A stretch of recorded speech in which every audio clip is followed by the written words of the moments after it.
Welcome to my today's live video, and I'll be talking about the three main things for you to consider when choosing your PhD program. So if you're watching this is episode 2 of our 5 episodes called PhD series, and this is dedicated to people who want to do their PhD. Especially because among my followers on social media, I noticed that a lot of people are going for PhD, and sometimes you can feel left out because the content is not directed towards you, right? It's like everybody's talking about people going for masters or going for PhD. Well, this is your opportunity to shine. I hope you enjoyed the video. Okay, so let's get started. There are 3 main things I want you to keep in mind when choosing your PhD program, okay? And the 3 of them is: 1, you have to be broad, okay? 2, you have to think of how you're going to get paid. And the third one is that you have to remain flexible. Okay, you have to remain flexible. So we're going to take these one after the other as I tear them into pieces before you and explain to you what I really mean. So let's get started with number 1. Number 1 is what? Be broad. Now, before you are going for PhD, you must have done your undergraduate program, and then you have done your masters and going for PhD. Yes, some people are able to go for PhD direct from undergraduate, especially when they have extremely very high grade. But not just that. When you also have research papers from your undergrad and you have very high grades, then you can consider doing PhD direct. But if you are a normal good student with cool grade and, just barely enough research experience, I don't even advise that. Get your masters first. And in episode 4, we're going to talk about a different type of PhD called the fast track PhD. So keep that in mind, okay? Now let's get started in terms of being broad. What do I mean by you have to be broad? Now, some people they did their undergrad, so they took a particular course. Let's say think of somebody like me. They took dentistry as on the undergraduate course, right? So now in their masters, sometimes they also still do masters in their area of study. But when they come to PhD, they still want to do PhD in that same area. Okay? In as much as this is an option. So doing PhD in the exact area where you did your undergraduate masters is an option. But that is not the only option you have. Okay, that's not the only option you have. Another option is for you to consider other areas of life where your PhD, where your background is applicable. Okay, where your background is applicable. For example, let me talk to you about what I did. I'm a dentist, right? And when I was applying for PhD programs, yes, I applied to some dental PhD programs, but as a dentist, I'm under the health sector, right? I'm under the health sector. So I was still able to apply for PhD in pure public health PhD, and I was still able to get the admission. Why? Because I am under health. The fact that I studied dentistry does not mean that my PhD must be a PhD in dentistry before I will know that I'm doing PhD. So in as much as you want to consider your area, the places where you had your primary, like your undergraduate studies, you have to consider other areas as well. But most importantly, you have to think of application. Because if you say, oh, what other area should I consider? It looks like magic, right? It looks like something you have to overthink. But you don't need to overthink it. Instead, you have to just think of where are the other areas where my knowledge is applicable.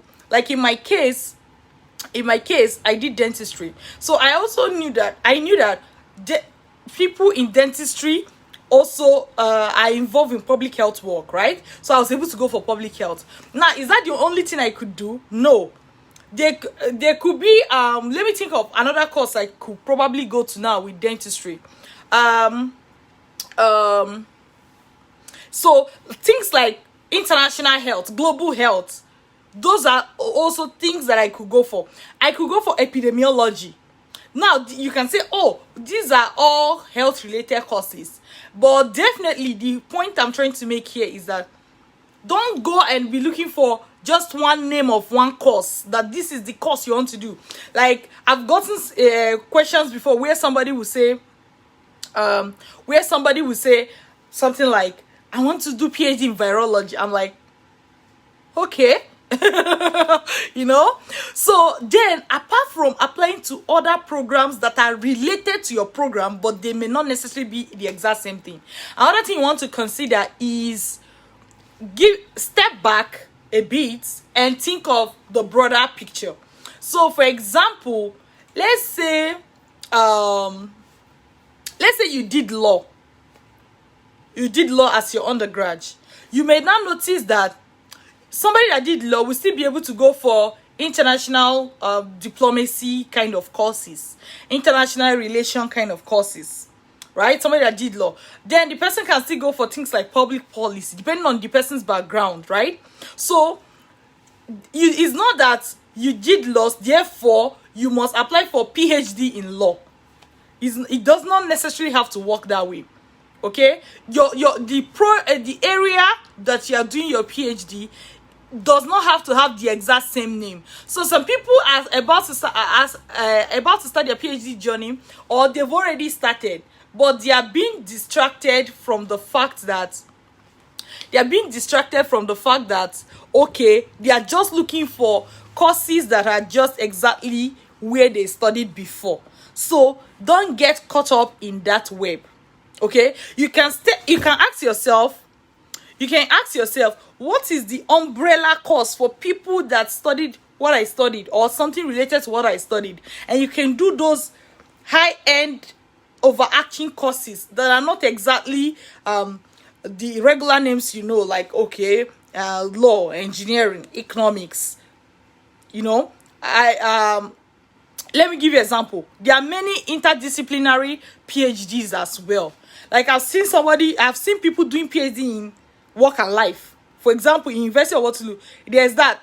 It's a public health PhD, but it's called work and life. Right? So, don't only concentrate on just one area. Think of other things you can apply for. Okay? Now, another thing you want to think about is sometimes a blend of your academic background and your professional background can actually merge together to form a different background that is sweet and crispy. For example, I was talking to a friend today. She studied accounting, but she has also been working with like NGOs, right? And we're like, this, with your background and your course you studied, can actually make you study something like public policy. You see, this person is an accountant, but this same person apply for public policy may get a shot because of the huge background they have working with non-governmental organizations. So always think about how you can mix and match your background, your academic background, and your work background, professional background, to get something sweet, or to produce other areas that you can think of doing your PhD. That way you now see that if you really think about it properly, you can come up with 10 different areas you can do your PhD and you will still be satisfied. Okay? This is different from somebody that did engineering, now doing PhD in I don't even know what I'm going to say. Let's say doing PhD in law. It's kind of, there's almost a disconnect, except where that person knows exactly how to connect the two. Okay? So one thing you have to keep in mind is you have to be broad. Now, another thing I see people do is that they will just be like, okay, let's say using the person I talked about, that they said, I want to do PhD in virology. Virology, if you go to the school website and you're searching for virology, you may not find PhD in virology, right? But do you know that this same person may be able to do PhD in epidemiology, but then working with a professor who is dedicated to virology? You see the point? Working with a professor who is dedicated to virology. And even this person, virology is even broad. Do you know this same person can work with a professor who is doing, let's say, HIV and hepatitis B research related stuff, right? And HPV. So those are virology. So you will see somebody, and even though this person is looking for a PhD in virology, this person will still be satisfied doing PhD in public health, working with a professor that is working on HIV. You see? So don't be too rigid. It is this. It has to be this. This is what I want to study. I understand that's what you want to study, and that is how it is in your head. But ask yourself, are there other ways other people may still refer to the same thing I'm looking for? Okay? So be broad. I can't overemphasize this. Be broad. You have to be broad. Think of your background. Think of your academic background, your professional background, and mix and match them. Think of other names people can use to refer to the same thing you're looking for. Think of overarching idea about whatever you want to study. If I'm studying dentistry, I'm under health, something like that. So think about it, because all these areas are opportunities for you to find courses that you're going to apply for. Now, let's go to number 2. So did you enjoy this first point, or do you have question about this first point? Please drop it and I'll be very happy to answer. Now I'm going to take you to the second thing you have to keep in mind when applying for PhD. That second thing is what? Think of getting paid. Thank you, Zeno, for joining my Facebook Live. So think of getting paid. Why did I say so? When you want to do PhD, this is something that is going to take your time. PhD is about 3 to 4 years in most places. Sometimes it can be more. Sometimes some people can get it less. But on the average, it's 3 to 4 years. And now you are going to be putting all your energy trying to make sure that the PhD works. Now, if you are not getting money, it is a very difficult process to go through. You see? Is a very difficult process to go through, because most PhD students also have family. So you may be thinking of going for PhD and you have family, right? What that also means is that you have to feed your family. You have to take care of the house and whatever you need to do. So you need the money to be able to focus on the PhD. If not, it is very difficult for you to finish. If you are so much involved in trying to get a livelihood, as well as then doing the PhD and doing it well, it's going to be very difficult for you to finish on time, right? Before you get tired, then you leave the PhD. So especially now when you're going abroad to study, everyone knows that PhD is an intensive program. So most schools offer PhD on full scholarship, full funding, where at least if they don't even take care of you, they will just give you enough money to pay your school fees, to pay your living expenses, most of the schools I've come across, they do that. So don't think that, oh, you looking for a funded PhD, you looking for PhD on scholarship means that you are not serious. That's not true. In fact, imagine it in your head that it is your right.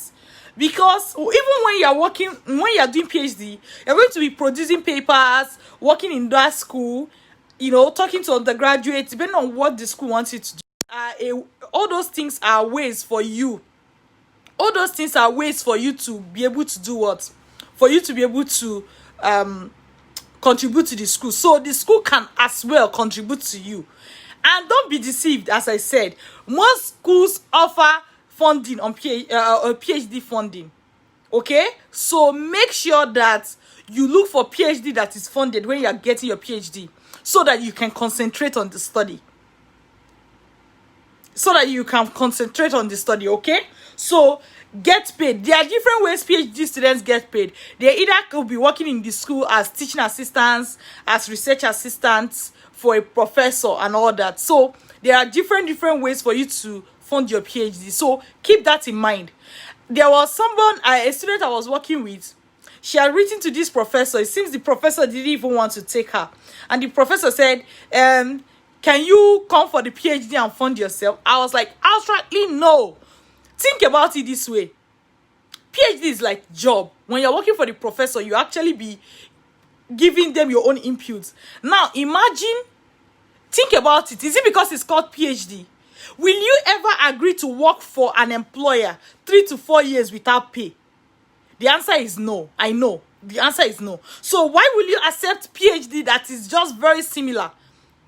You'll be working for that professor. Why will you accept a PhD that is not funded? And then you have to spend all your energy trying to get funding from somewhere else, meaning you're not going to concentrate. And once the admission is given to you, nobody is going to consider the fact that you have to feed. They always want you to be on your point, or on top of your game. Okay? So make sure that you think of how you are going to get paid. Apply for PhD that has funding, that is on full scholarship. Okay? So that is number 2. Now, what's your feedback on number 2? Did you get the point? Do you have questions? You can always drop them and I'll be very happy to answer them, okay? So I'm going to take you right away to number 3. The third thing you should The third thing you should consider when you're applying for PhD. So that third thing is what? Remain flexible. So it is not true that, let's say, taking the person that wants to do PhD in virology, it's not true that if you are doing PhD in virology, okay, let's say if you want to do PhD in virology, and let's say you get PhD in another area that just may be related, it's not true that your career has ended or whatever, because there are other things you can get from a PhD. It's not just about that particular research you want to do. The fact that you'll be doing a lot of research during your PhD journey also means that you are learning how to do research. So these things that you are learning actually can be applied in another area. That's why you will see some people, they may finish their PhD in one area and they are outrightly the next year they are teaching in another area. Why? Because during their PhD journey, they learned how to teach. So now they can teach. During their PhD journey, they learned how to do research. So they can apply to a firm that need researchers and work. So don't always see it like without you getting the PhD in the particular area that you want, your life has ended. If you get PhD in an area that you think you can tolerate, it is still doable and you will still gain a lot from that PhD journey. Okay, that's why I say remain flexible. That is the third point. Remain flexible. Don't be so. I see a lot of people say, I want PhD in this tiny thing, and without it, I'm not starting. That's not the best way to go about your PhD journey. Okay, so I hope Aka King, welcome. I hope that you enjoyed this lecture. It's not the sweetest of lectures to give, right? That's why many people don't give it. How many times have you bumped somebody on social media giving lectures on this whole PhD topic? But it's because it's not a sweet area to talk about. But somebody have to talk about it, right? Somebody have to bring that information to you as you are preparing to start your PhD journey, right? That's why I decided that I'm going to make this PhD series. Is very, very uncomfortable for some people to talk about. It's not sweet news, but you need the information. You seriously need the information. So keep that in mind. And I also invite you that if you are thinking of your PhD journey, this is the best time to get started. Do not procrastinate. So what I did was, we have this master class where people that want to apply for PhD can take that 30 days masterclass, and outrightly they will be able to do the application by themselves. And obviously we cover things that have to do with what you have to know about the educational system, but also how to search for programs. We also talked about how to prepare your documents as a PhD candidate, and how to do school search, how to find schools that are going to offer you full scholarship for the PhD that you want to do. Most schools have full scholarship, I'm telling you. It's just hidden. You can't see them. That's why we want to show them to you. Okay? And eventually, how to get supervisor. This course teaches you how to get supervisor and how to do your school application. Okay? What I did was, I included the link to this video so that you can actually go check it out. Go check it out and make sure that Go check it out and make sure that you take action. Don't procrastinate. Okay? And my name is Dr. Linda Iheme. I'm an educational consultant. So if you need to follow us on social media, you can check at Dr. Linda Iheme. You can check us on Instagram at Dr. Linda Iheme. You can check me on Facebook, Dr. Linda Iheme. I have a Facebook page specifically, and you can also watch us on YouTube and watch all of our videos, Dr. Linda Iheme TV. So make sure that you follow us, okay? And this is episode 2 of 5 of the PhD series. So search for the other series and keep yourself updated, okay? So thank you till I see you again. Bye.